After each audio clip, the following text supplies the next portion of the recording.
What does it mean to be Jewish today? Is it to follow Jewish traditions? Go to synagogue every week? Is it to feel moved whenever a Jewish topic is discussed on TV or radio?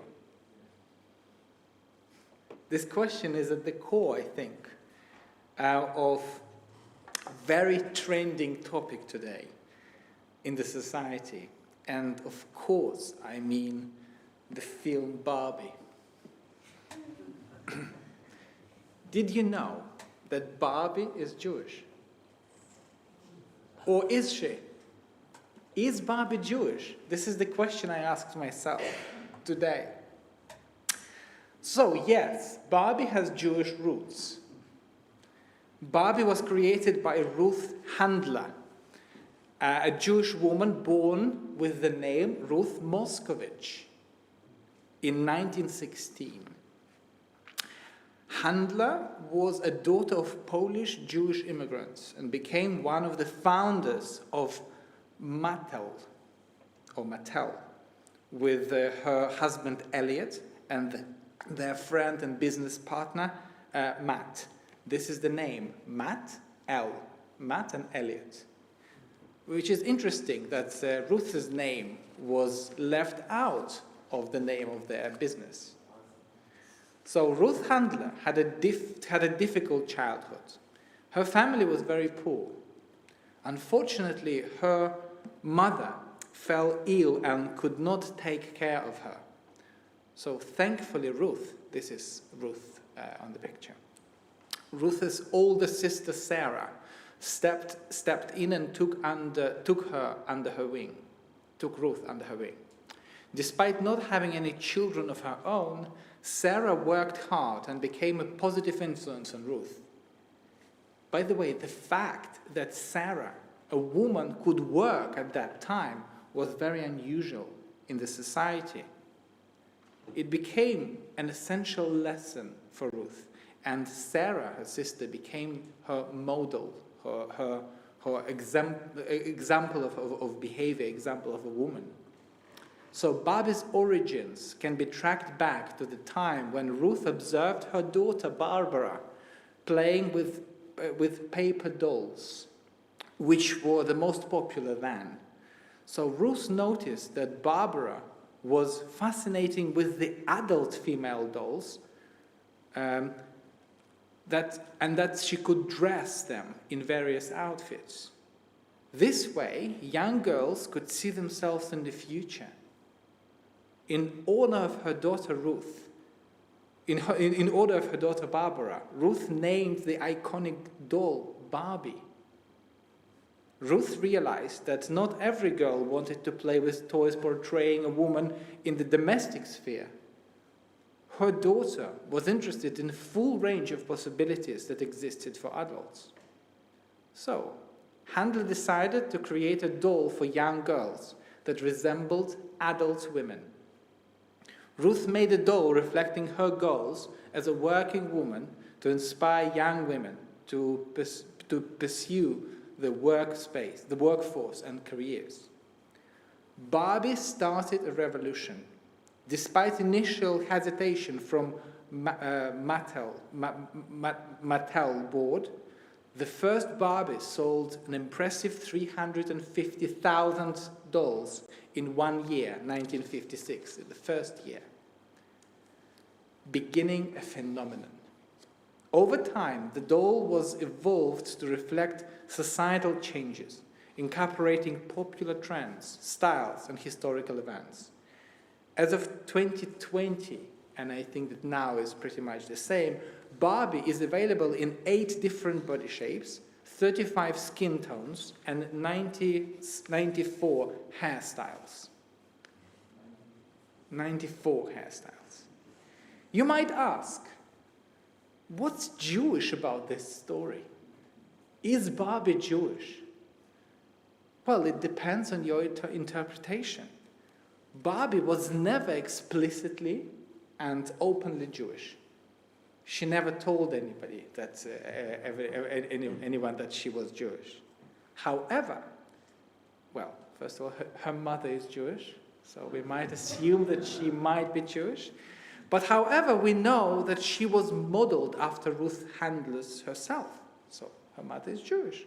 As an independent working woman who was named after daughter Barbara. The person who created doll was Jewish, so is it enough? While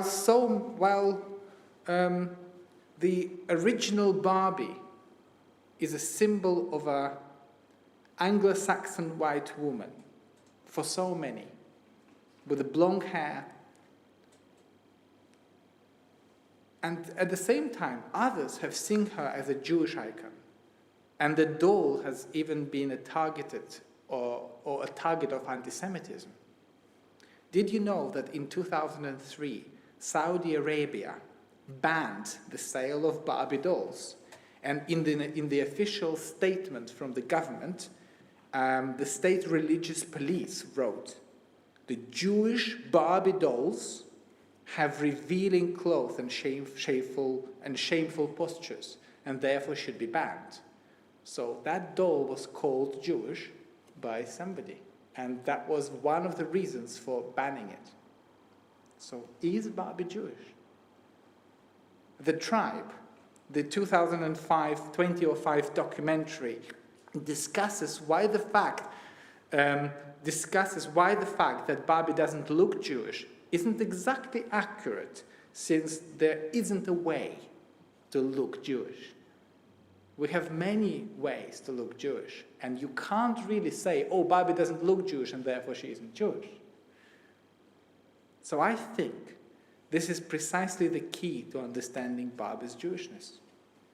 She asks a question: do you need to look different from others? Do you need to stand out? Or perhaps being Jewish is to follow Jewish principles in everyday life and being Jewish in interactions with others. Is it to constantly challenge the world's injustices and be a model of change and a different approach to life? So at some point, Barbie even became a symbol of Jewish feminism. Barbie wearing tefillin and reading from the Torah scroll should not be something people laugh about or see anything unusual. The fact that this picture is still a challenge to many indicates that there is a long way to go to equal opportunities to women in Jewish spaces. In a few days, we will mark Tisha B'Av, the saddest day in the Jewish calendar. It's a collective day of mourning and remembrance of Jewish misfortunes. These are just a few examples of past tragic events that are attributed by our tradition to have happened on the 9th of Av. And among them, you see that in 586 BCE, the first temple was destroyed by the Babylonians. The second temple was destroyed by the Romans in the year 70 of CE. So in 135 CE, the Romans crushed the revolt of Bar Kokhba in the city of Beitar, the Jews' last stand against the Romans, and over 100,000 Jews were killed then. 1290, the King Edward I signed the edict to have all the Jews expelled from England, and it is believed to have happened on the 9th of Av. 1941, the final solution to exterminate all the Jews was put into effect on the 9th of Av. So many years later, rabbis of Talmud reflected on the past and asked, why? Why was the first temple destroyed? And they came to this conclusion. Because during the first temple times, there were three evil things prevailed: idolatry, immorality, and bloodshed. But then they go further and ask another question. Okay, we can explain why the first temple was destroyed.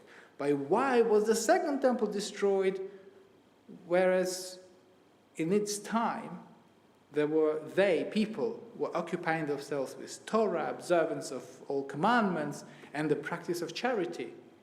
And they answer, because therein prevailed hatred without cause, sinat chinam. According to this Talmudic passage, hatred without cause is the main reason for many disasters in Jewish history.